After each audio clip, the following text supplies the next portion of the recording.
இந்த அழகான காலை பொன்னிறமானது. இந்த நிலத்திற்கு நன்றி. வியர்வை வழிந்தாலும் என் நெல் நாற்றுகள் வளரும். என் உழைப்பு வீண் போகாது. கார்த்திக், சாப்பாடு சாப்பிடு. நன்றாக படி. நன்றி அம்மா. நல்லா சாப்பிட்றேன். எனக்கு நம்பிக்கை இருக்கு, நீ நான் ஜெயிப்பாய். நகரத்திற்கு போக வேண்டும். என்னை ஆசீர்வதிக்கவும். உன்னை பிரிந்து வாழ என் இதயம் தாங்கவில்லை. பத்திரமாக இரு கார்த்திக். மகனே, நீ திரும்பி வருவாயா? நான் இங்கே உனக்காக காத்திருக்கிறேன்.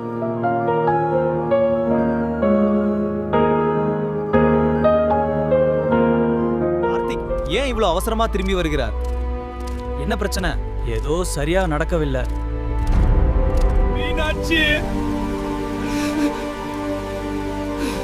நீ என்னை ஏன் விட்டு போனாய்? அம்மா, என்னை மன்னித்து விடு. நீங்கள் போய்விட்டதுக்கு நான் தான் காரணம். தனிமை சூழ்ந்த இந்த வீட்டில் அவளின் நினைவுகள் மட்டும் நிலைத்திருக்கிறது.